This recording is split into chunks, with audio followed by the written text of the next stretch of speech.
Hindi ko alam kung pag-ibig nga ba itong nararamdaman ko but there's one thing I'm certain of. Carmen, I'm no longer whole without you. Hindi siya naniniwala sa pag-ibig. Face lang yun. Hindi totoong nararamdaman. Mawawala rin. Ngunit bakit? Nahuli na lang niyan sarili na hulog na sa isang manunulat na naniniwala sa fairy tale love story.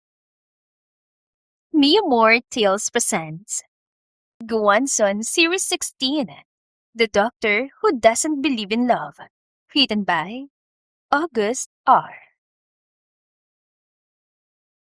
Si Carmen Zuniga ay isang writer sa publishing company na Yugos Haven. At dahil writer ay naniniwala siyang ang lahat ay may happy ending. Hopeless romantic ika nga. Umaasa siya doon lalo na't wala pa siyang naging boyfriend.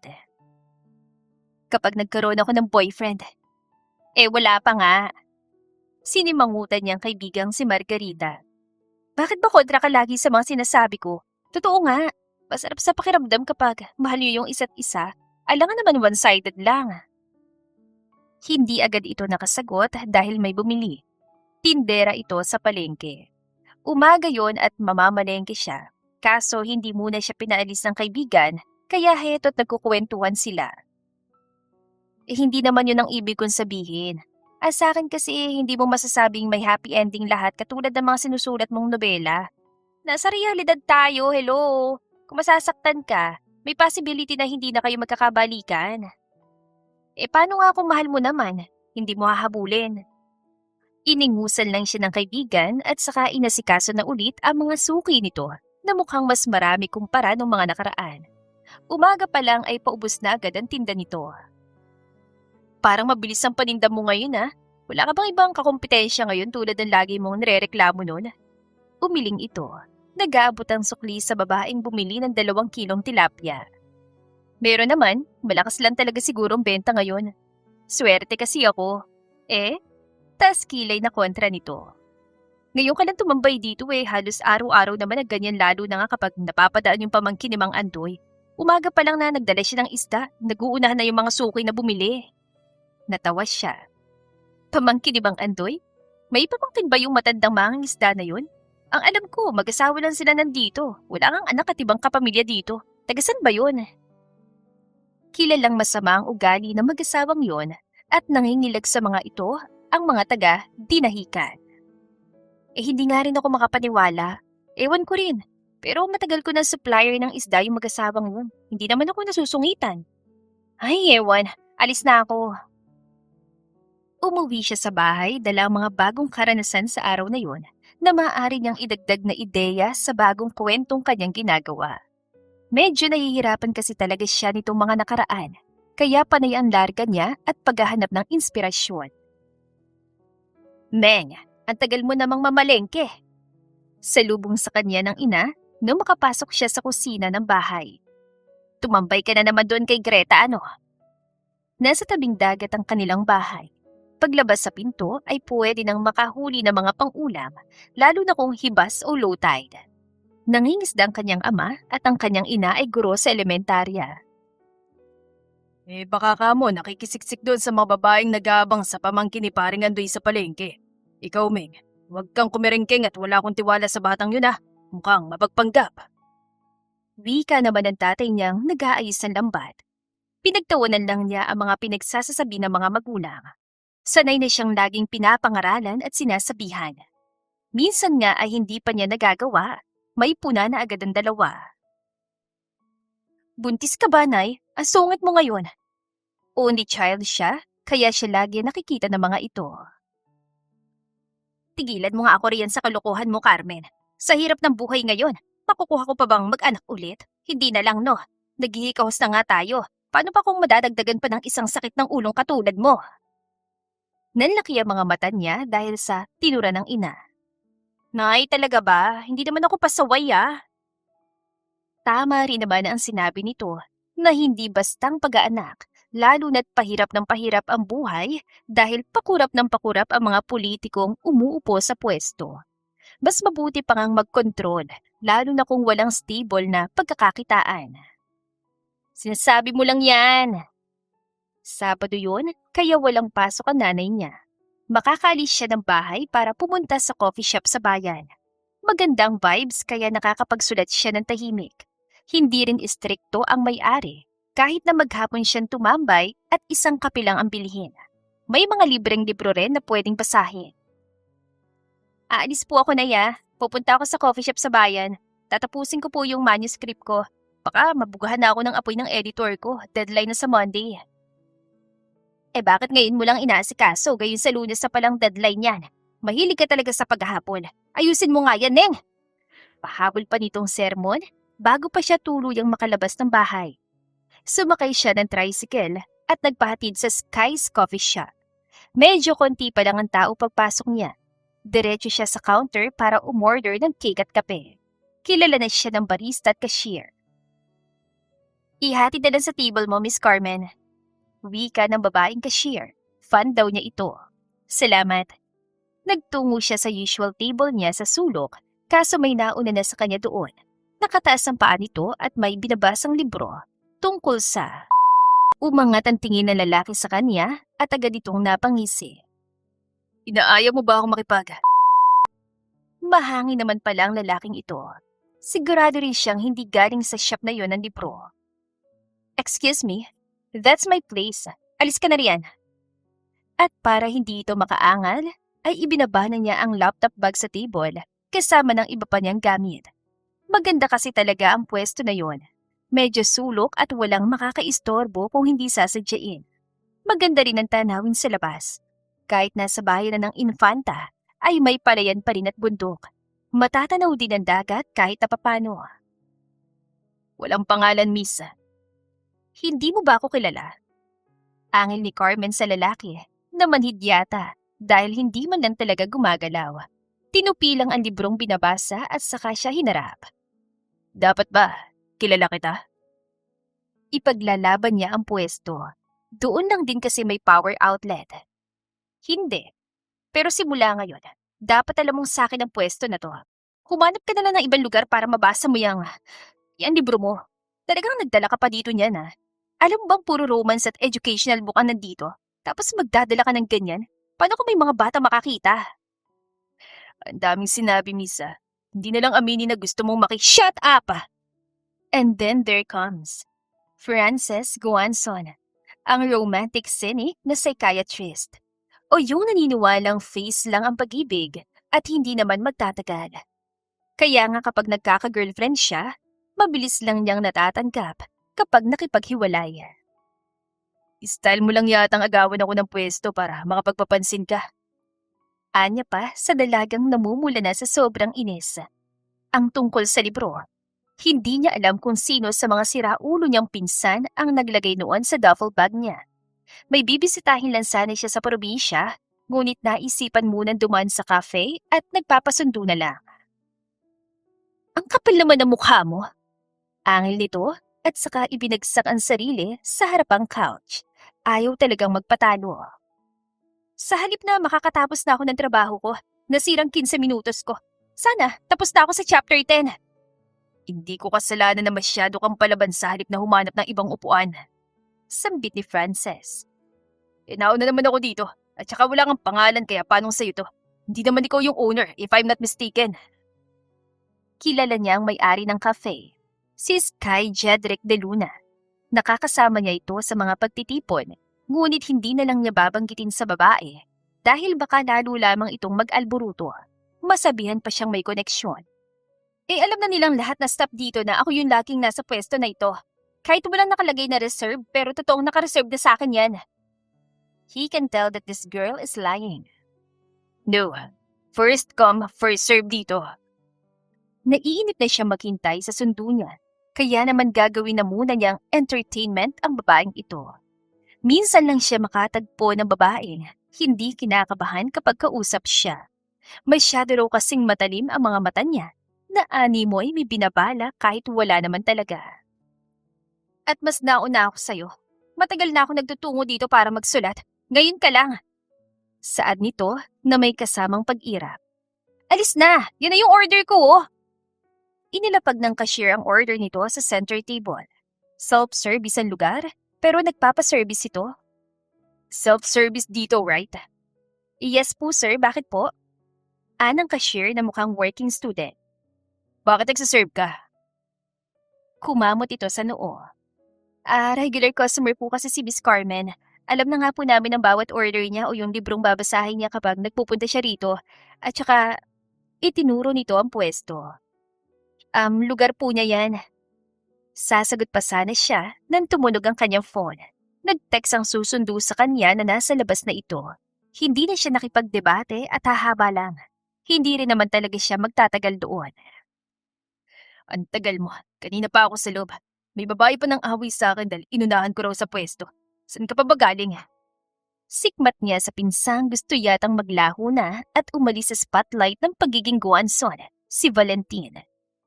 Hindi agad ako nakasakay. Ang tagal ng biyahe. Madalang na rin kasi lalo na taas na ng presyo ng gasolina at krudo. Wala nang gustong bumiyahe. Naiiling na lang siyang sumakay sa tricycle na inarkila nito. Why didn't you bring your car instead? Hindi ito sumagot at sumakay na lang sa back ride dahil hindi naman sila magkakasya sa loob. Mga 10 minuto na silang nasa biyahe nang mapansin ni Frances na mula sa maingay at purong tunog ng mga sasakyan ay naging mas payapa at tahimik na ang daan. Nang tuluyang huminto ang sasakyan, ay agad niyang narinig ang hampas ng alon sa dalampasigan. You're staying here? Tanong niya kay Valentin. Yeah, come on. Sumunod siya papasok sa isang makipot na daan. Pagkatapos ay binuksan nito ang isang gate na halos hanggang tuhod lang at sa gitna ng lote ay may isang maliit na bungalow house. Buhangin na ang lalakaran dahil nasa tabing aplayan na. Well, Tanong niya. not that bad pero malit ang space. Wala mong resorts na pwedeng mabili dito. Para saan? Kunot noong tanong ni Valentin habang binubuksan ang kahoy na pinto. Hindi ba ito masyadong maliit? Sinamaan siya ng tingin ng pinsan. Aanhin ko yun dito kung ayoko ngang malaman ng mga tao na, Saka lang napagtanto ni Frances ang ibig nitong sabihin. Okay, nga pala. Di ba natin sasabihin sa iba? Pagkahanap na naman ng mga yun. Baka dalawa na tayong laging missing in action sa mga lakad. Sa bagay, wala naman siyang balak na magstay na matagal dahil may trabaho siyang hindi pwedeng iwanan na matagal. May 2 kwarto ang bahay. Sa isang kwarto siya nagtungo kahit na wala pang sinasabi sa kanyang pinsan. Malinis naman, kitang-kitang dalampasigan. Not bad. Isang linggo siya sa probinsya at sa paulit-ulit na pagtatagpo ng landas nila ng babae sa cafe, palagi siyang nagkakaroon ng pagtatalo. Nandito ka na naman? Salubong agad ang kilay ng dalaga nang maabutan siya sa cafe. Di pa ba maliwanag sa'yo nung una pa lang o sadyang ayaw mo lang talagang paniwalaan? Nauna na naman ako sa'yo dito, kaya wala tayong dapat na pinag-uusapan. Wala man lamang amor na sagot na lalaki kay Carmen. Gigil na gigil talaga siya dito.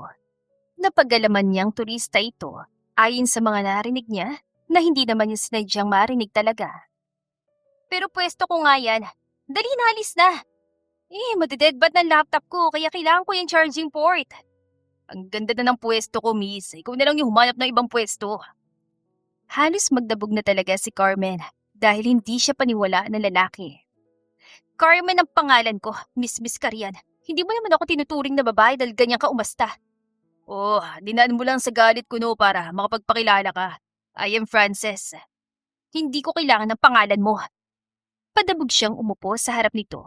Humakbang pa siya sa ibabaw ng binti nito para maabot ang saksakan at ma-charge ang laptop. Excuse me. Late na siya sa deadline ng manuscript na ginagawa. Napagalitan na nga siya ng editor kahapon sa meeting dahil wala siyang masabing exact date kung kailan niya yun maipapasa. Nasabihan pang kumpleto naman ang sweldo niya pero hindi ayusin ang trabaho. Manuscript yan para sana. Hindi niya sinagot ang tanong ni Frances. Istorbo lang ito, lalo lang nawawala ang mga ideya.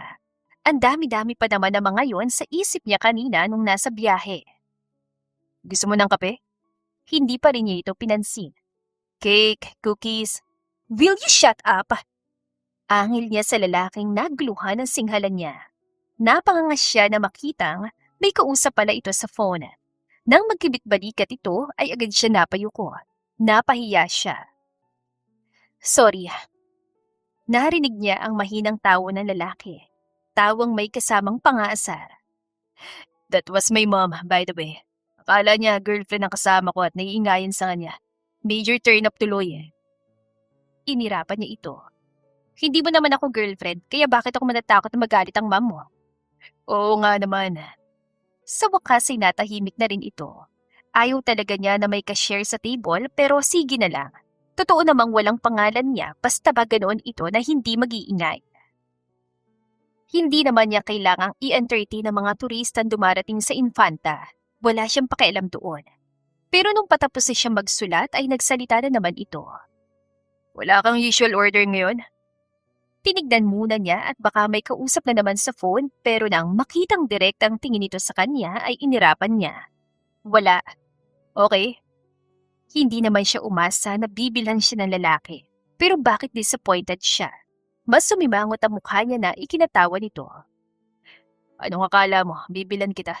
Pwede rin naman basta hindi ka na magsusungit. Kahit araw-araw na libre pa. Hindi ko kailangan ng libre mo. May pera ako. Baka may pasumpat mo pa eh. At sama talaga ng tapas ng dila mo. Alam mo ba, baka lumalayan at maging sakit. Maglaylo ka nga. O baka gusto mo na agad magpa-psychiatrist. I'll volunteer myself. Napaangat siya ng tingin at tinitigan ng lalaking kaharap. Psychiatrist ka? Nagtas din ito ng kilay. Hindi ba halata? Hindi. Saka wala rin naman akong pakialam. Nanahimik na siya at inaliwan sarili sa ginagawang kwento.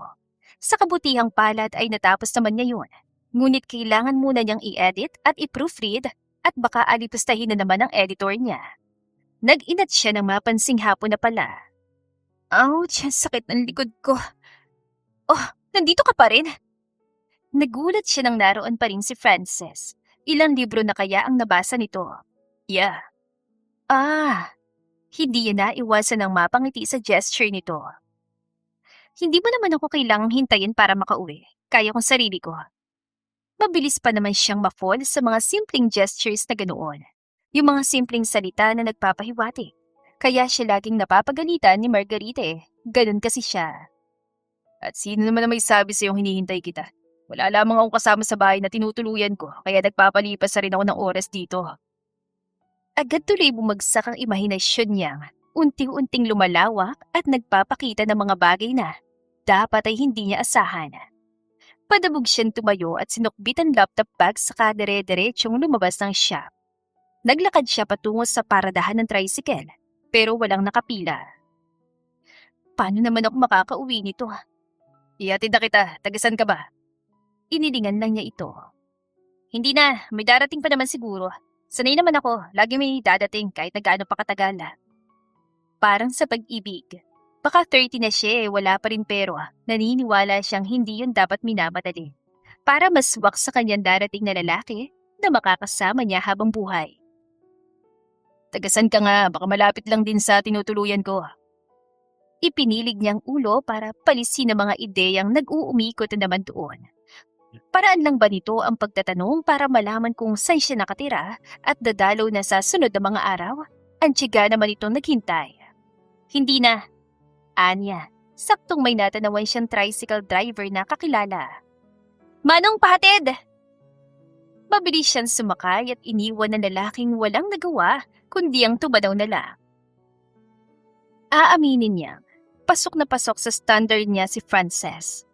Guwapo, matangkad, maputi, pero ang pinakauna niyang napansin dito ay ang mga mata nitong matalim kung tumingin, kahit na nakangiti naman ang mapupulang labi. May ganoon pala talagang itsura. Bulong niya. Kasalukuyan na siyang nasa dalampasigan sa tapat ng kanilang bahay at nagmumuni-muni. High tide pa kaya maghihintay pa siyang bumaba ang tubig para makapanguha ng uulamin. Akala ko talaga sa mga fictions lang may ganong lalaki. O baka naman may lahi. Greek? Turkish? Parang hindi naman. Hoy Gaga, ano yung mga pinagsasasabi mo riyan? Ay, Gaga ka rin. Greta naman, aatakin ako sa puso sa'yo eh. Reklamo niya sa kaibigang bigla na lang nagsalita sa likuran niya. Ano bang ginagawa mo dito? Manguha ka rin ng pang-ulam? Mabilis na ubos ang paninda ko kaya naisipan kong pumasyal na muna dito. Umupo ito sa tabi niya. Hindi naman na masakit sa balat ang araw dahil 4:00 na yun ng hapon. Tinulungan ka na naman ng pamangkin ni Mang Andoy? Usisa niya. Lagi naman kasing ganoon. Hindi na bago ang senaryo sa kanya. Tumango si Margarita. May pinipigilang ngiti sa mga labi. Nagdala kasi siya kaninang umaga tapos sabi tutulungan na rin ako. Kaya pumayag na ako. Alam mo, Meng, parang gusto ko na yata si Val. Oh, anong masama naman dun? As long as wala naman siyang pamilya, walang girlfriend, wala kang masasagasaan, anong masama dun? Halos 1 buwan ko pa lang siyang nakikilala eh. Hindi ba parang sobrang bilis naman yata kung gusto ko na agad siya? O baka naman attracted lang ako kasi ang gwapo naman kasi kaya pinipilahan din ng mga kababaihang maharot sa palengke. Napatanaw siya sa malawak na karagatan. Napaisip, talaga bang basehan ng tagal ng pagkakakilala para masabing gusto mo na ang isang tao o mahal mo na ito? Siyang nagsusulat ng mga fictional romance story. Isa lang ang pinaniniwalaan niya. Ano namang masama dun? Hindi naman sa tagal ng panahon yung magkasamang basehan. May love at first sight nga ang tinatawag, di ba? Paano yun? Hindi ko siya ganun kilala. Makikilala mo rin naman siya habang magkasama kayo. For example, tulad kanina, kapag magkasama kayo magtinda sa palengke, ano mga napapansin mo sa kanya? That way, makikilala mo siya ng unti-unti. Hanggang sa kung saan na lang napuntang usapan nilang dalawa. Tinulungan na rin siya nitong manguha ng pang-ulam ng mag-low tide. Alam mo ba, may bumili na pala ng magandang bahay dyan sa playa. Nilingon niya ang kaibigan. Alin doon? Yung sinasabing may mga ligaw na kaluluwa na dahil sa tagal na wala nakatira? Yung malapit kila Mang Andoy? Maganda pa naman ang bahay na yon. Binabalak nga sana niyang bilhin kapag may ipon na. Naunahan na pala siya. Oo, sa bagay, baka chismis lang naman na maraming multo doon. Bakit may bumili, di ba?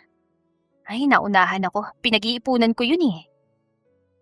Sa paglipas pa ng ilang araw, ay kakatuwang hindi niya nadadatnan si Frances sa usual spot niya sa coffee shop. Isip niya ay baka umalis na at bumalik na sa lugar na pinanggalingan nito. Hindi naman sa hinahanap niya. Natutuwa pa nga siya dahil wala nang kaagaw sa pwesto. Miss Carmen, coffee and cookies po. Tiningala niyang cashier na Angela ang pangalan. Hindi ako umorder gel. Mamaya na lang sana kapag tapos na meeting ko. Kumamot ito sa noo. Bilin po kasi ni Mr. Guanson, miss. Bago siya umalis, nakacharge po lahat sa kanya. Guanson? Wala siyang kilalang Guanson ng apelyido. Yes, meron. Pero nasa syudad ang mga yon at hindi siya kilala dahil mga sikat. Hindi rin siya naniniwalang may mapapagpadag Guanson sa probinsya nila. Hindi naman ganoong modernize. Si Sir Francis po, naitawag din po kasi sa manager namin ni Boss Sky. Magkaibigan po yata sila Sir Francis at Sir Sky. Ha? Nalaki ang mga mata ni Carmen at napaawang ang mga labi. Are you sure? Yes, ma'am. Hindi niya alam kung ano ang iisipin. Sige, salamat. Nahihiya naman siyang magtanong kung may contact ba na iniwan ng lalaki para naman makapagpasalamat siya. Pero naisip niyang huwag na lang at hindi naman sila close. Ipinagpatuloy niyang trabaho. Basta kakapag-focus na siya dahil walang mga matang nakatutok. Sa pangalawang manuscript na gagawin, ang gusto ng editor ay dark romance. Hindi siya sanay sa ganoon genre, kaya napa-research siya. Wala naman siyang mapagtatanungan ng ganoon. Focusing on intense, morally complex, and taboo elements? Anya at saka napatikim. In short, red flag characters. I get it. Hanggang sa naiwan ni Carmen ang printed ng latest manuscript na sinusulat sa coffee shop. Hindi naman siya makabalik dahil biglang umulan ng malakas. Tumawag na lang tuloy siya at nakiusap na itabi yon kung makikita ng mga staff. Yan kasi Carmen! At may sermon pa siya mula sa ina. Bakit hindi ayusin ang lahat ng gamit bago umalis sa isang lugar? Lagi ka na lang nakakaiwan ng mga gamit mo. Nagmamadali na nga po ako dahil umuulan na, hindi ko na napansin. At nangangatwiran ka pa. Ilang beses na ba yan? Kung ano-anong gamit ang naiiwan. Tama na nga yan. Sa way ng tatay niya. Agahan mo na lang bukas, Meng. Baka kung sino makakuha nun at gawing pamparingas ng apoy. Orlando! Bulalas ng nanay niya. Grabing trabaho yan kung talagang mawawala. Masasabihan pa siya ng kumpanya na irresponsable. Na totoo naman. Pero dapat tayo lang magsasabi sa kanya nun. Hindi ang kung sinong tao na hindi naman tumulong sa pagpapalaki riyan. Hindi naman lumaki yan. Naiiling niyang iniwan ng magulang na patuloy na nagdidiskusyon. Pumasok siya sa kanyang kwarto at inalala kung sa coffee shop ba talaga naiwan o baka nahulog. Ay, wag naman sana. Nakorap kasi ang file niyon sa laptop niya matapos niyang ipaprint. Kung bakit ba naman kasi wala siyang backup. Palagi na lang siyang ganon. Naiinis na siya sa kanyang sarili.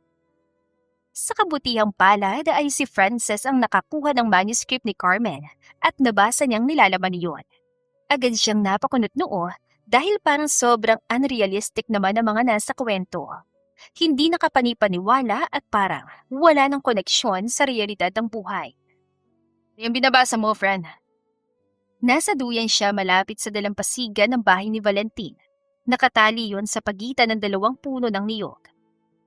Nakuha ko sa coffee shop ni Sky Jedrick. Binabasa ko lang para may mapagkaabalahan. Is there any names on it so you can give it back? Carmen Zuniga. Kilala mo? Tumango ito. Umupo sa kabilang duyan. Yeah, kaibigan nung pinagbabagsakan namin ni Mang Andoy ng isda sa palengke. Ibalik mo yan, baka tungkol sa trabaho yan. Ang alam ko, writer yun ni Yugo eh. Writer ni Yugo? Kunot noong tanong niya. Alam niyang may kumpanya si Hugo Banderas pero hindi niya alam kung ano. Yugo Saven, publishing company yun. Alam niya dahil nagpapakonsulta sa kanya ang ilang writers doon online or through call.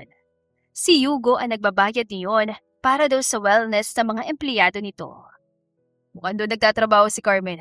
Nakapagtataka lang dahil masyado namang unrealistic ang manuscript niya. Nagkibit-balikat lang ang pinsan niya. I don't care about that though. Hindi ako mahilig magbasa ng mga ganyan so kanya-kanya na lang. Wala rin akong alam kaya hindi ako nakikialam. Wala talagang kwentang kausap minsan itong si Valentin. Tahimik na lang niyang tinapos ang binabasa. Sa unahan ay may pangalan, numero at pangalan ng ilang mga tao. Tinawagan niyang number na nawa ay sa babae. Is this Carmen Zuniga? Yes, sino po ito at saan mo nakuha yung number ko? Kahit talaga sa tawag ay may angas ang dating ng boses ito. I got your manuscript. Oh my God! Nito na tila nakahinga na maluwag. Tagasan ka po? Kukunin ko ngayon. Napulot mo ba o nakuha sa coffee shop? Kagabi ko pang hinahanap Malalagot ako sa boss ko. Nakuha ko sa coffee shop. Ako na mag-aatid. Just give me your address. Anya. Wala rin lang naman siyang ginagawa. May big bike naman siyang ginagamit kaya hindi hassle ang biyahe. Lalo na't sobrang tagal ng mga sasakyan. Para hindi ka nahasal na magbiyahe. Sino to? Kahit sa coffee shop na lang din. Can I have your name, please? Parang awang mo na, importante sa akin yan Napasimangot siya at tumanaw sa karagatan. Wala ba tong backup files? Sure, sa cafe na lang. Alright, thank you.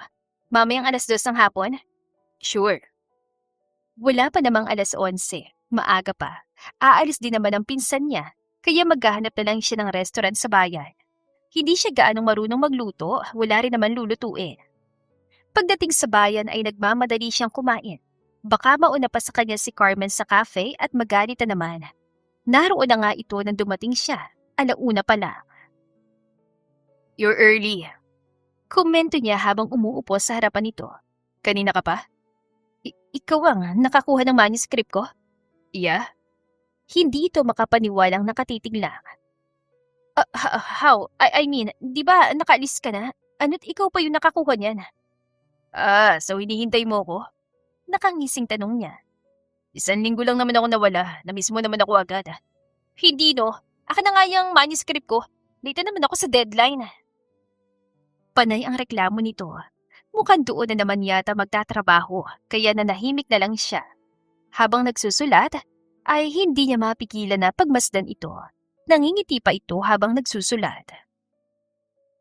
Carmen, pwede ako mag-suggest or mag-comment lang sa kwento mo. Not in a bad way though. Okay lang din kung hindi pwede. Ano naman yun? Talagang binasa mo pa bago isoli Alam mo bang hindi to libre? I know. Pero, kaya ko naman siguro magbayad kung gugustuhin ko. Right, you're a Gwanson after all. Bulong nito pero dinig naman niya. O ano yung mga komento mo na yan? Well, hindi sa amin na masama ko Tumikhi muna siya. As a psychiatrist, kasi parang masyado na kasing red flag ang nasa kwento nito. Parang masyado ng out of reality ng nasa kwento mo. What do you mean? The love story that starts as kidnapping, isolated world, obsessions, and the rich and poor concept, hindi malabong mangyari ang mayaman na nagkagusto sa mahirap but in your story, obsessed mafia leader na pinapayagan naman ng female lead na ikulong siya. Eh nung tumakas, kahit nasa dulo ng mundo mahahanap pa rin, hindi ba mas magugustuhan ng mga readers mo kung Anong alam mo sa trabaho ko? Natigilan siya sa sinabi nito. Malamig ang boses ito at tila walang interes. nagbibigay lang naman ako ng komento when Hindi mo naman kilala mga readers ko, kaya wala kang karapatan. Ni hindi ka nga yata nagbabasa ng mga fiction novels kung librong katulad ng binabasa mo nung una nating pagkikita. sa akin lang naman parang masyadong unrealistic. Dark romance nga, di ba? Napakamot siya sa noo. Hindi niya alam kung paano ipapaliwanag ang point niya. Yeah, but Napaigtad siya ng padabog itong tumayo. Masama siya nitong tinignan bago nagmamadaling lumabas ng cafe. Naiwan siyang tulala sandali at nang matauhan ay napahagod siya sa buhok. Bago mahinang natawa nang mapansing, may naiwan na naman si Carmen. Naroon pang notes nito. Naloko na! Hiyaw ni Carmen nang pagdating sa bahay ay napagtantong ang notes naman niyang naiwan. Napakamalas talaga na lalaki yun sa buhay ko.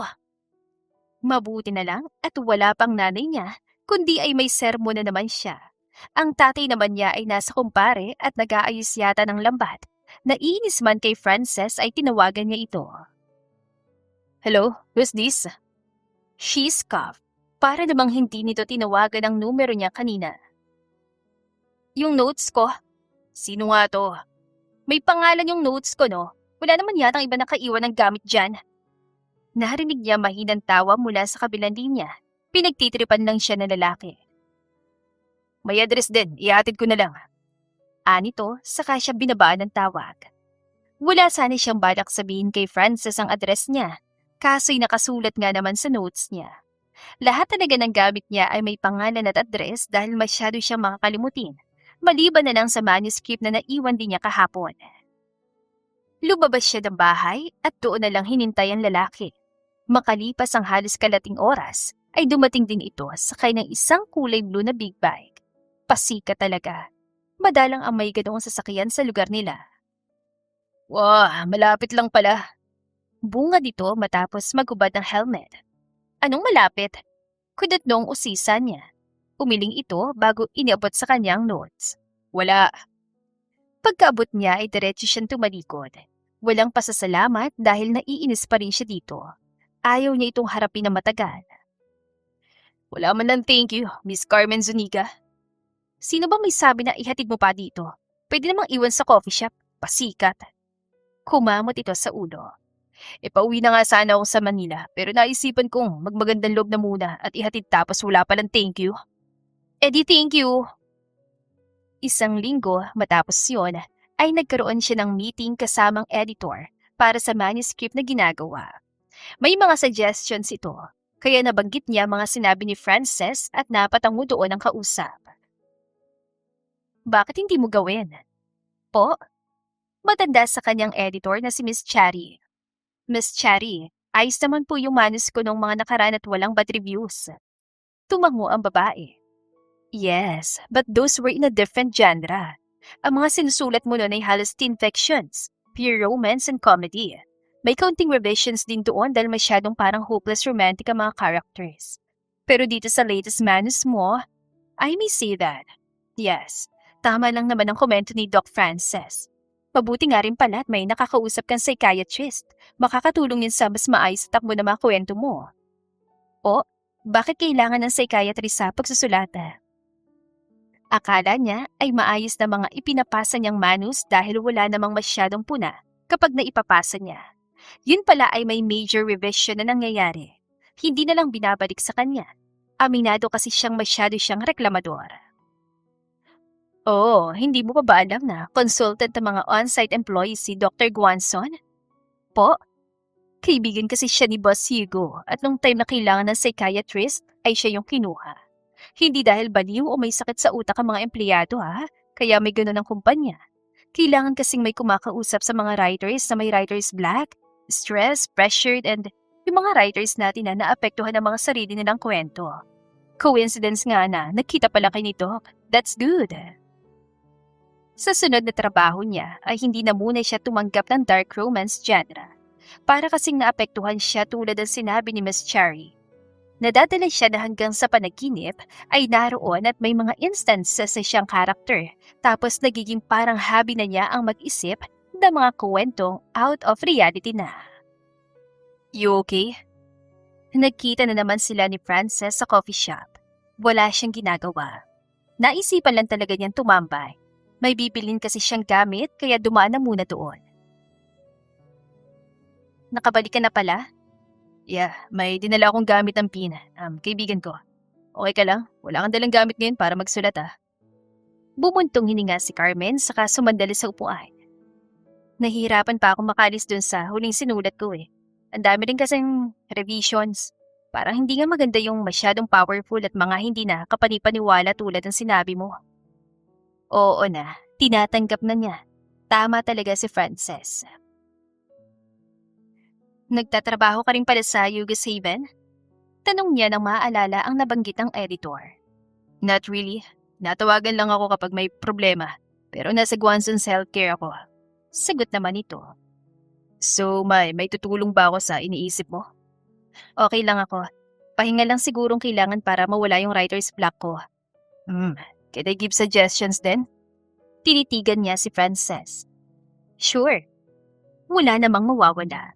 Tama nga yung mga sinabi nito sa kanya. Emotionally attached ka sa last story mo? Sa kabilang banda ay tanong ni Frances kay Carmen. Oo yata, nadadala kahit sa panaginip eh. Binibigyan ka ba ulit ng ganun genre? Pwede mong tanggihan muna at mga light stories muna simulan mo. O magpahinga ka muna sa pag-iisip. Baka nasosobrahan lang sa pagod ang isip mo. Di masamang magpahinga Baka rin nape-pressure ka sa deadline I think so. And subukan mo ring i-anchor sa reality ang mga ideas mo. Sa totoong emosyon at karanasan. Creativity plus realism will be good when it comes to stories like romance. Baka may karelasyon ka ngayon, pwede kang humugot ng mga ideya doon. Wala. Napaawang ang labi ni Frances. Wow, gusto ko sanang itanong kung paano ka nakakapagsulatan tungkol sa pag-ibig ba? Well, that's what we call creativity and talent. Patuloy silang nakikita ni Carmen sa mga sumunod na araw. Tinutulungan na rin niya ito sa mga ideyang maaaring pumasa sa mga readers nito. Kung minsan ay nasa ibang lugar sila at hindi lang lagi sa coffee shop. Minsan ay nasa mall, namamasyal. O kaya ay nasa dalampasigan, malapit sa bahay nito. Hindi niya sinasabi dito na konting lakad at liko na lang ay mararating na ang tinutuluyan niya. Dude, you're here again. Kala ko ba hindi ka nababalik dahil boring? Sa beses lang kitang inutusan pero pabalik-balik ka na. Si Valentin yun. Isang gabi na kadarating lang nito, may dalang kaunting groceries. May pinagkakabalahan ka no? Na? The girl you're meeting in the coffee shop? Type mo? Mahina siyang natawa. Hindi no. Coincidence lang talaga na nagkikita kami doon. Walang ibang dahilan. Talaga? Bakit nga pabalik-balik ka na rito kung wala ka naman palang ginagawa at walang nililigawan? Nagugustuhan ko na rin ang lugar. Maganda tulad ng sinabi mo. Walang ibang dahilan. Magandang lugar o may nakita ka maganda. Sheriff Valentin. Malakas itong tumawa. Here comes our scenic romantic boy named Francis Guanzon. Binato niya ito ng kutsara na agad naman itong nasalo. Magluluto ito ng hapunan nilang dalawa. Tinabad na siyang lumabas dahil yung inaya niya ay may gagawin daw. Sira ulo ka. Nang gabing yon ay wala na sana siyang balak lumabas pa. Pero nakita niyang post si Carmen sa IG na nasa labas ito at nakatambay sa dalampasigan. Wala naman siyang gagawin kaya lumabas na rin siya para samahan ito. Anong ginagawa mo dito? Ha? Kunwari ay litong tanong niya. I was just strolling around the area and ended here. Tinawanan lang nito ang alibay niya. Mukhang hindi naman naniwala, kaya hindi na lang niya sinundan pa at magiging defensive naman siya noon. Lagi kang lumalabas ng ganito? Usisa niya nang hindi na makayanan ng katahimikan. Kapag kasama ang dalaga, ay hindi talaga siya sanay na tahimik. Nabibingi siya. O kapag may problema? Mahina itong tumawa. Doktor bang kasama ko ngayon kaibigan? Ready ka anytime eh. Natawa na rin siya sa sinabi nito. He can be a friend and a doctor at the same time. Depende sa tawag ng pangangailangan. Depende. Umiling na lang ito at nagsimulang humakbang papalayo sa bahay ng mga ito. Napadpad sila sa buhanginan na malapit na sa bahay ng pinsan niya. So, kumusta ang pagsusulat mo? Okay na? Saglit siya nitong nilingon bago muling humarap sa karagatan na nasisinagan ng liwanag ng buwan. Ayos naman, wala namang problema. Tubango siya saka muli silang natahimik. I wanna tell you something. Ano? Kung manghihiram ka ng pera, huwag ka na mag-aksaya ng panahon na. Alam nating pareho na mas marami kang pera kaysa sa akin. Not that.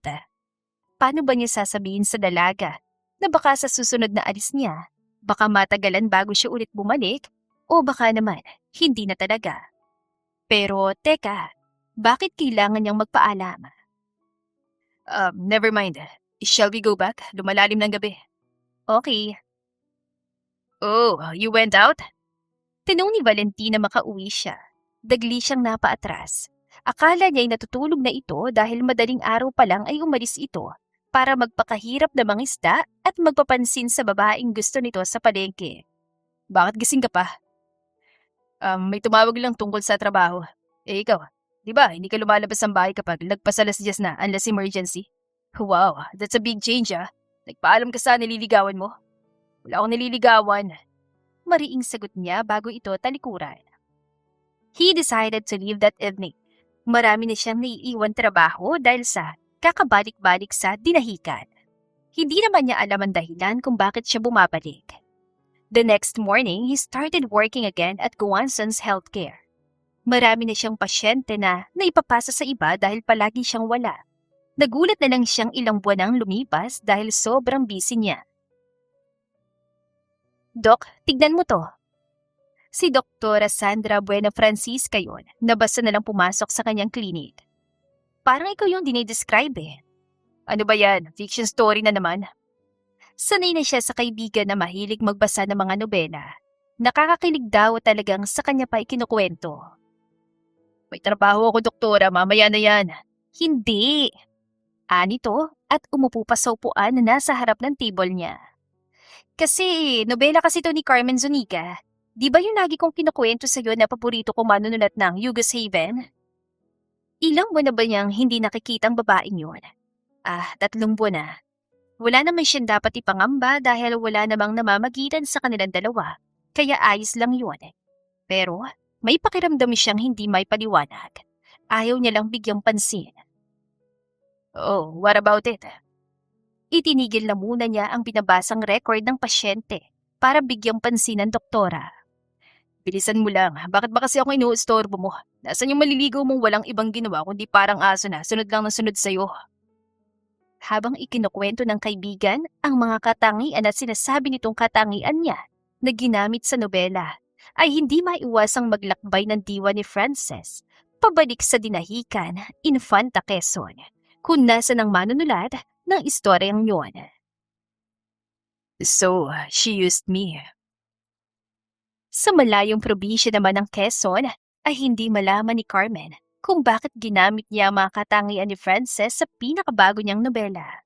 Unconsciously, ginagawa na niya pala ang mga suggestions ito, lalo na nung hindi na ito nagpapakita at nalaman na lang niyang nakabalik na pala ito sa syudad.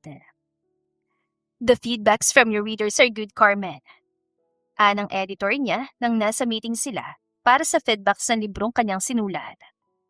The management is discussing about your possible book signing. Nanlaki ang kanyang mga mata. Po, talaga po? But as of now, wala pang final decision. Ibinalita ko lang sa'yo para if ever na nakaset na nga, anytime pwede kang lumuwas. Wala kang gagastusin. Ang kumpanya magso-shoulder ng lahat. Pangarap niyang magkaroon ng book signing event, pero akala niya ay matatagalan pa dahil 3 taon pa lang naman siya sa Yugos Haven. Wala po akong masabi, Miss Cherry. As I said, wala pang final decision pero may possibility. Hindi naman namin sinasayang mga talented writers na kagaya mo.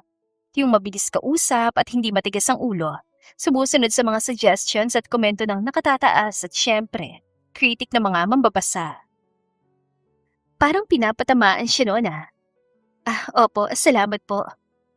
Hindi niya akalain na magugustuhan ng mga mambabasa ang ginawa niya. Kaya naman, lalo pat si Frances ang character inspiration niyon. Ito ang naging basehan sa ugali, basehan sa itsura, sa pananalita at lahat na. Be ready, Carmen. As for your next concept, ganun pa rin. More on reality tayo tulad lang din na mga ginawa mo nitong nakaraan. I will be honest with you. Hindi masyadong pumasa sa management yung mga nauna, pero ako na yung gumawa ng paraan. Pero your latest manuscript was good. Pasabog. And that was thanks to a psychiatrist named Dr. Frances Guanzon. Sa tuloy-tuloy na paggamit niya sa imahe ng lalaki, hindi naman niya akalain na mahuhulog siya.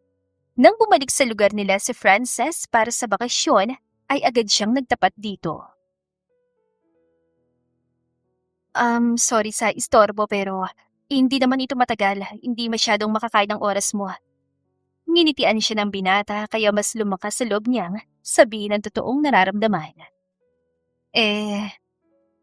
Go ahead, hindi ka nakakaabala. Ayos lang. Kumamot muna siya sa kilay bago lumingon sa paligid para mag-ipon ng lakas ng loob. Gusto kita, Frances. And? Ha? Hindi niya maintindihan. Totoo nga, gusto na kita. Yes, narinig ko nga. Wala kang sasabihin? Ano ba ang dapat kong sabihin? Umiling siya. Saglit na naramdaman ang pagkapahiya pero pilit na nilabanan. Can I court you? No. Mariing sagot nito. Ang panliligaw ay para sa mga lalaki, Carmen. Di magandang tignan na nanliligaw ang isang babae. Nakakababa yun ng dignidad bilang isang babae. Ang sakit na marinig ng mga salitang yun mula sa lalaking nagugustuhan niya. Bakit ito nakakapagsalita ng mga ganong bagay? Gayong, may pinagsamahan sila na matagal. Oo nga, at wala silang komunikasyon ng 3 buwan. Pero, may equality na ngayon, Frances. Ang lahat ng kayang gawin ng lalaki ay kaya na rin gawin ng babae. So anong mali kung gusto kitang ligawan? Mali. But why? Ibinababa na niya ng tuluyan ng sarili niya sa harap ng lalaki. Hiyang-hiya na siya. Anong mali na gustuhin kita? Nginitian siya nito. Yung ngiti na nagsasabing magiging maayos din ang lahat. Dahil hindi kita gusto, Carmen. What you're feeling for me is just a phase. Mawawala rin yan sa mga susunod na araw. It broke her heart big time. Hindi siya makapaniwala. Paano mo nasasabi yan ng may ngiti sa mga mukha, Frances? Anong alam mo sa nararamdaman ko? Or baka naman gusto mo lang maranasan ng mga bagay na sinusulat mo sa mga nobela mo. At talagang hindi pa nakontento. Dinagdagan pa ang sakit. Pagka siyang natawa. Hindi na alam kung paano pa ililigtas ang sarili sa pagkakalubog sa kahihiyan. Go on. Halos bulong na niya. Sabihin mo na lahat, Frances. Makikinig ako. Carmen. Baka tama ka nga. Naiiyak na siya ngunit pilit na pinipigilan. Baka kapag nakarinig pa ako na mas masakit na mga salita mula sa'yo, baka nga mawala tong nararamdaman ko. Baka face nga lang at mawawala rin. I'm sorry, Carmen, but... Naiiling niya itong tinignan. Formal pa rin ang mukha nito, parang nakikipag-usap lang sa pasyente nito. Wala na. Sana ito na yung huli nating pagkikita dahil isa ka lang taong nagdaan sa buhay ko na mawawala rin sa tagal ng panahon. Nang hindi ito sumagot, ay dahan-dahan siyang tumayo sa kawalang lingon likod na humakbang paalis. Sa kabilang banda ay kita ni Frances ang pagdaan ng sakit sa mga mata ni Carmen dahil sa kanyang sinabi Pero wala siyang dapat na ikakonsensya. Totoo naman ang sinabi niya. At isa pa, kung papayagan niya ito, masasaktan lamang ito. Wala siyang balak sundan ito, pero bakit nahuli na lang niyang sarili na tumatayo at sinusundan ito palabas? Carmen, ihatid na kita. Hindi ito lumingon sa kanya. Hindi na, kaya ko ng sarili ko. Baka mahirapan kang sumakay. Mas mabilis ka makakauwi kung ihatid kita. Come on. Marahan pa nitong hinawakan sa braso. I have an extra helmet so you don't have to worry. Binawi nito ang braso, ngunit hindi pa rin lumilingon sa kanya. Hindi rin nakaligtas sa kanya ang pasimpleng pagpunas nito sa pisngi. Marahan niyang pinakawalan ang buntong hininga at nanatili sa likuran nito. Tahimik na binabantayan ng dalaga hanggang sa makarating ito sa bahay. Saka siya umuwi sa pinsan. What? Tanong niya. Masama kasi ang tingin nito sa kanya. Ano na naman ang ginagawa mo rito? Angil nito. Nginisian niya lang si Valentin. Unwind. Kahit siya hindi alam kung bakit nasa dinahikan na naman siya. Hindi siya sanay sa pamumuhay doon, pero bakit nananatili siya? Hindi naman niya hangad ang simpleng buhay, katulad ng kalokohang ginagawa ng pinsan. Pero bakit nga ba siya bumabalik? Lokohin mo sarili mo, Frances. Hayaan mo na nga muna ako, Tin. Aalis din naman ako. I can stay here when I know that I hurt someone's feeling. Sira ulo. Pagbalik ulit niya sa Maynila, ay nangako siya sa sarili na hindi na muli pang aapak sa probinsyang yon. Kaso nung malaman niyang na-invite si Carmen sa Yugos Haven sa Manila para sa book signing, ay hindi niya mapigilang hindi ito silipin man lang. 3-day event yon at nung unang araw pa lang ay madami nang nagpapapirma at nagpapapicture dito mga kalalakihan.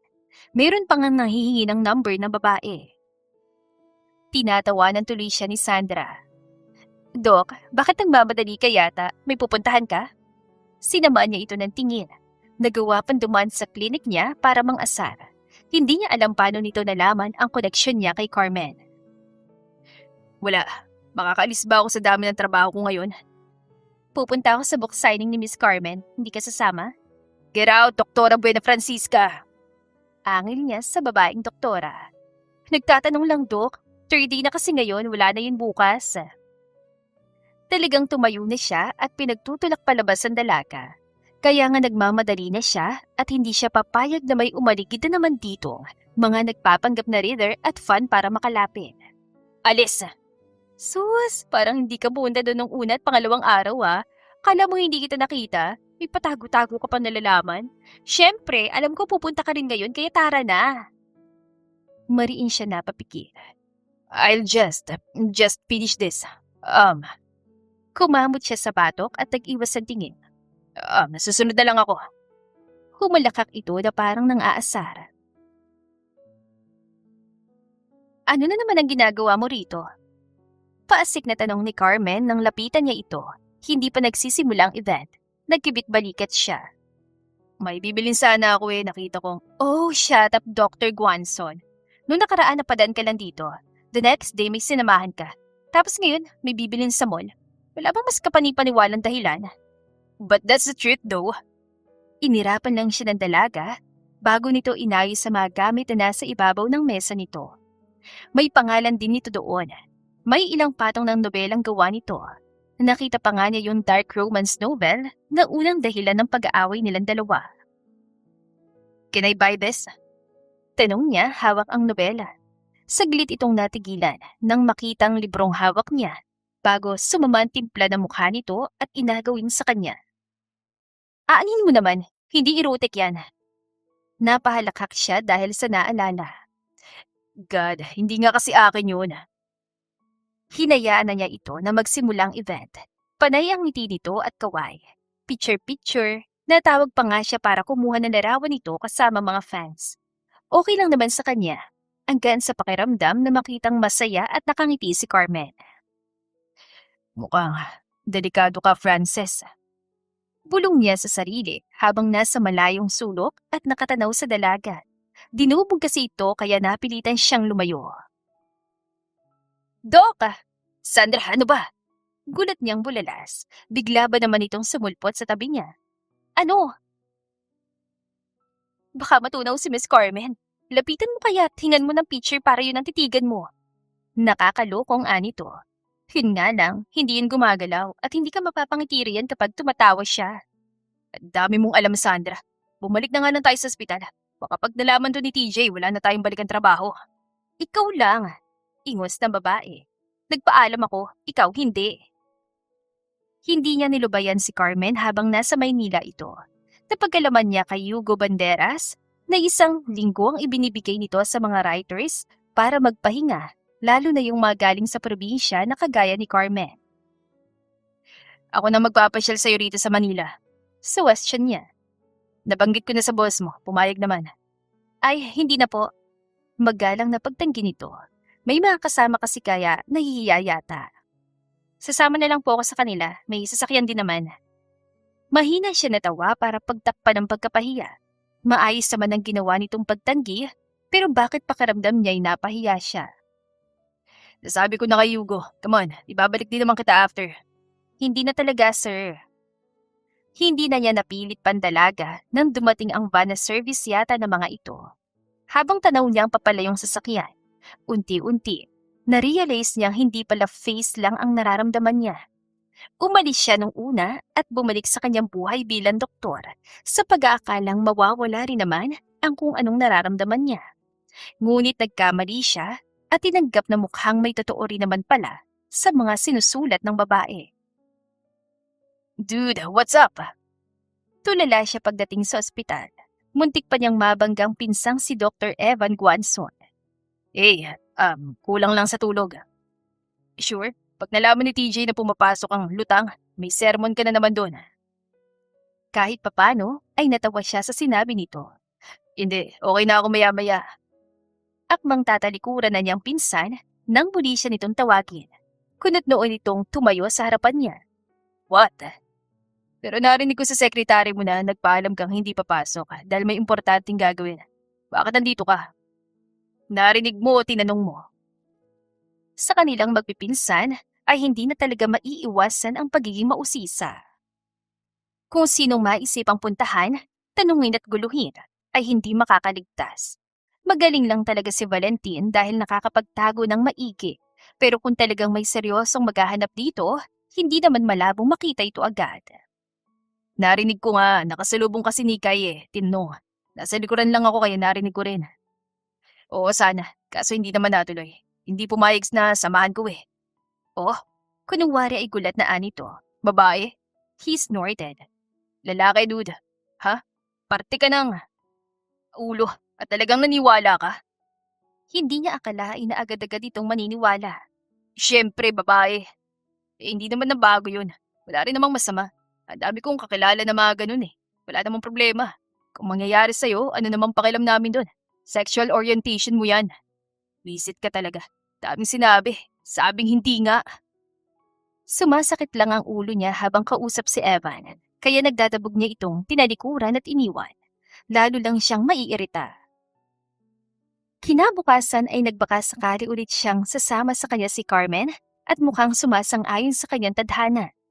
Naiwan ito ng service dahil akala raw ay hindi sasama. Hindi ko kasi alam na may lakad pala ulit ngayon.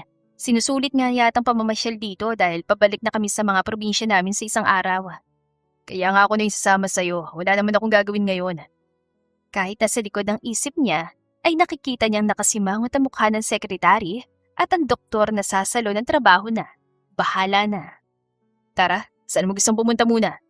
Huwag na, tinamad na pala ako. Carmen, galit ka pa rin ba sa akin? Samantala ay tinitigan ni Carmen si Frances na nakatitig din sa kanya ng diretsyo. Tinitimbang niyang nararamdaman para dito. Hindi pa rin naman nawawalang pagmamahal. Nakakainis nga dahil parang mas lumalayon nitong mga nakaraan dahil panay ang sulpot nito. Bumuntong hininga siya saka ikiniling ng bahagya ang ulo. Paano kung ibalik ko sa iyo ang tanong matapos kitang sabihan ng masasakit na salita? I don't know.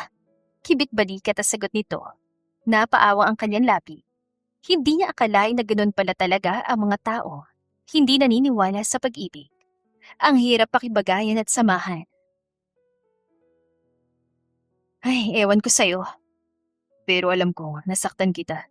At humihingi ako ng tawad sa masasakit na salitang nasabi ko. Hindi madali, Frances. Ikaw ba naman ang mapahiya at masabihan ng ganoon? Hindi ka masasaktan? Napakamanhid mo naman. Gusto sana niyang itanong kung bakit ito humihingi ngayon ng tawad. Anong dahilan nito? Anong purpose? Nahihiya siya nitong nginitian. I thought, ang tunay na pagmamahal ay marunong umunawa at agad nagpapalaya sa pagkukulang. Sinama niya ito ng tingin. Talagang ginamit pang isang linya niya sa nobelang nabasa nito noon. Sa mga taong marunong magmahal yon, bakit? Marunong ka ba? Hindi ko alam. Pero hindi ko alam kung pag-ibig nga ba tong nararamdaman ko ba. But there's one thing I'm certain of, Carmen. I'm no longer whole without you. Hindi niya inaasahang sinabing yun ni Frances. Seryoso ito, kaya hindi niya mahinuha kung nagbibiro lang ba o mayroon itong mga linya sa nobela niya na pinagkuhanan. Nakatitig lang siya dito at ganoon din ito sa kanya. Nasa labas sila ng hotel na tinutuluyan pero parang walang pakialam sa mga dumaraang tao at sasakyan. Paano mo nasisigurong paniniwalaan ko yan? I don't really expect you to believe me after what happened pero pwede ba kitang ligawan, Carmen? Ano pa bang gulat at panlalaki ng mga mata ang gagawin niya sa bawat revelasyon na sinasabi nito? Maniniwala ba siya o mas pipiling iligtas ang sarili sa sakit na nakaabang kung tatanggapin niya ang lalaki sa buhay niya? Pagkak siyang natawa. It's just a phase, Frances. Mawawala rin yan. Pero hindi ito sumuko. Kahit anong bumalik siya sa dinahikan, ay bigla na lang itong sumusulpot at may kung ano-anong mga pasalubong. Kilala na nga rin ito ng magulang niya. Ano na naman ang ginagawa mo rito? Tanong niya sa lalaki, isang Sabado ng umaga. Napayapa siyang nagsusulat sa notes ng mga maaaring magamit sa susunod niyang nobela. Nasa lilim siya ng punong mangga sa gilid ng bahay kung saan may mesa at upuan. Good morning. Nakangiting bati nito. Are your parents wala tulog umalis? Asik niya. 5 buwan ang matuling lumipas matapos ang pag-amin nito sa kanya at patuloy niyang pambabaliwala pero heto at bumabalik pa rin. Kilala na nga rin niya ang pinupuntahan nito, ang pinsan na nanliligaw sa kaibigan niyang si Margarita. I have pasalubong for you. At talagang idinadaan siya sa mga pasalubong. May pagkain, mga gamit na maaari niyang magamit sa pagsusulat, at may mga international books na matagal na niyang gustong bilhin, kaso hindi kasama sa kanyang budget. Ano na naman yan? Kunwari singhal niya sa lalaki. Masama rin ang tingin sa mga dala nito. Ilang beses ko bang sasabihin na hindi naman kailangan? Ayoko magkaroon ng utang na loob sa iyo, Frances. Hindi mo rin kailangan makailang balik pa dito dahil wala kang aasahan. Mawawala rin yung kahibangan na pinagpipilitan mo. Manhawat novel nung paborito mong patingin. May nobela kasi siyang gustong-gustong mabili. Kasi sobrang mahal naman, lalo na't may manhwa adaptation din. Saan mo ito nabili? Kapag mano nila talaga, mahilig ding magpasa at mangolekta ng iba't ibang klaseng libro. May ilan naman na nagsimula sa pagbabasa hanggang sa na-enhance ang talento at nakuhang makapagsulat at gumawa ng sariling nobela at libro. Nagpunta ako last week sa Korea. North? Tumawa ito. Of course, South, babe. Anong babe? Oh, ano nga tabili mo to? Hindi ka naman nagbabasa ng ganito. Nabasa ko sa notes mo yung mga titles and I took a photo of it. Tapos, saktong nagpunta naman ako sa Sohor. Kaya naisipan ko nang maganap. You know, you influenced me to read too. Kaya I have my own copy too. Frances pursued her. Tama nga naman ang binata. Pabilis lang magpatawad ang pusong mapagmahal. Pinayagan na niya itong manigaw ng matiwasan. Kaya malaya na itong nakakapaglabas-pasok sa kanilang bahay. The next weekend, he invites her to his condo in Manila. Sumama naman siya sa isiping, maiba naman ang paligid at baka mas ma-inspire siya. Wala ka namang gagawing masama sa akin dito? Nasa tuktok na pala kasi ang condo nito. Hindi pa penthouse pero nasa ibaba noon. Paulit-ulit kitang papatayin sa nobela ko kapag may ginawa kang hindi maganda sa akin, Frances, sinasabi ko sa'yo. Malakas itong tumawa habang inilalabas sa mga in-order nitong pagkain online. Hindi ito marunong magluto. Natuturuan naman niya nung nasa probinsya, lalo na't nakikialam sa nanay niya. Ganyan bang ganti mo sa mga nakakaaway mo? Wala naman ako nakakaaway. Irap niya. Bago lumapit dito at tinulungan na itong maghain. Yung mga kinaiinisan ko lang.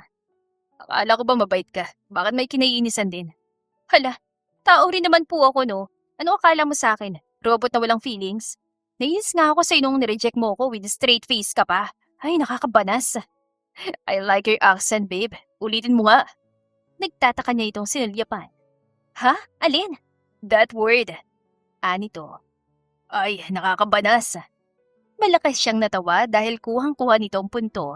Kakabalik nito sa Quezon ay may mga punto na ito nakukuha. Kuhang-kuha mo, Fran. Ang cute. Gwapo ako. Yung accent kasi. Nag-aasaran lang sila habang kumakain. At nang matapos ay nag-aya itong lumabas at ipapasyal daw siya. Sinabi naman niyang hindi pwedeng matagal dahil may kailangan siyang tapusing nobela. Nakakatuwa na hindi na siya nagkakaroon ng writer's block simula nang makasama niya si Frances. Nakakataba ng puso ang mga ginagawa nito. Sinasamahan siyang magpuyat para makatapos ng nobela. Ipinagtitimpla siya ng kape. Pinoproofread din ang mga gawa niya at magbigay ng comments sa suggestions. Mas napapadali ang gawain niya. Patapos ka na ba riyan sa latest manus mo, Meng? At talagang pati ang nickname niya ay na-adapt na rin ito. Yup, why? Yayain sana kita magbakasyon. Nasa living area sila ng kondo ng lalaki. Hating gabi na pero gising pa sila dahil sinasamahan na naman siya. Kailangan niyang matapos yun dahil deadline na sa Thursday. Ha? Saan naman? Saan mo ba gusto? We'll go wherever you want to go. Nginisiyan niya ito. Talaga ba? Oo nga, para ka walang tiwala. Nakaisip siya ng kalokohan. Susubukan lang niya kung gaano na nga ba karami ang alam nito sa mga nobelang ginagawa niya at kung gaano siya nito kakilala. Paano kung sabihin ko nga, gusto kong pumunta ng ibang bansa para mag-unwind. Tapos gusto ko, private plane ng sasakyan. Tapos kakain sa mamahaling restaurant at mag-shopping sa malalaking shopping mall. Tapos tutuloy sa mga sikat na hotels. Ready? Humalakhak ito. Napahawak pa sa tiyan at halos gumulong na sa carpeted floor sa sobrang kakatawa. Ano nakakatawa, Frances? Wait, Anito at tumawa na naman. Hindi talaga mapigilan dahil iniabot na ng ilang minuto ay natatawa pa rin. Nagpapahid na ito ng luha sa mata nang harapin siya. what is it again? Wag na, tinatawanan mo ko. Umayos na ito ng upo sa tabi niya. Nabasa ko na kasi yun dun sa nobela mo na Gold Digger. Yung ex-wife na titigilan lang sila ng bagong asawa kung may bibigay yung lahat sa kanya. Napangiti siya. Natatandaan nga nito. E paano ka kung yun din yung gusto ko? Na, hindi yan. Kilala na kita eh. Pagkain at libro lang, sapat ka na. Pero kung gusto mo talaga mag-out of the country, why not? We can do that. Kailan mo ba gusto? Nalaki ang mga mata ni Carmen. Hindi siya materialistic na tao. Ayaw nga niya na binibigyan siya ng regalo dahil nahihiya siya at naiisip agad na baka mahal ang presyo o kung paano niya masusuklian. Hindi, binibiro lang kita, Fran. Grabe ka naman. Marami naman beach sa Quezon. Pwede na doon. Magaganda rin naman. Tapos kung gusto mong mamasyal tayong dalawa, ikaw nang bahala. Wala naman ako masyadong alam na lugar dahil hindi ako laging lumalabas ng probinsya pero ready naman ang passport ko kung out of the country ang gusto mo. Hindi naniniwala si Frances sa pag-ibig. Face lang yon. Hindi totoong nararamdaman. Challenge lang. Mawawala rin. Ngunit bakit? Nahuli na lang yan sarili? Nahulog na sa isang manunulat na naniniwala sa fairy tale love story. Totoo nga, Ming. Magsabi ka lang. Anya sa dalagang nakaharap pa rin sa laptop nito. Para mag-file na ako ng leave of absence. Ilan linggo bang gusto mo? Isang buwan? Nahuhuli na lang niya ang sariling, sinusunod ang lahat ng gusto ni Carmen. Binabantayan ito at ipinagkakait sa iba. Nag-a-adjust ng oras para lang makasama niya ito. Kahit ilang araw lang, tsaka huwag na muna kaya sa ibang bansa. Wala pa akong budget. Eh di naman kita papagastusin eh. Isa sa katangian ng dalaga ay hindi ito basta nakukumbinsing ilibre. Laging hati sila sa bayarin o sa bibilhin. Minsan ay hindi na nga niya sinasabing bibili o magbabayad para hindi na ito makatanggi. Ayoko pa rin. Okay. Ayaw niyang makipagtalo at baka magalit pa ito. Magsabi ka lang may time's flexible. 1 taon din niyang niligawan ng dalaga. And at last, nakuha niyang oo ng hopeless romantic na si Carmen Zuniga. Nagulat na lang siya nung nasa coffee shop sila sa Infanta, ang Sky's Coffee Shop, kung saan sila unang nagkakilala, nagkita, nagkausap, unang nag-away, nagbuliyawan at nagkaroon ng ugnayan. Huwag mo akong binibigla, Ming. Parang sasabog ang puso ko sa sobrang saya. Please. Humagikhik ang dalaga. Oo nga, tayo na, sinasagot na kita. Tumabi na ito sa kanya at saka siya niyakap na mahigpit. Hindi na alintana ang dami ng tao sa shop na napapalingon sa kanila.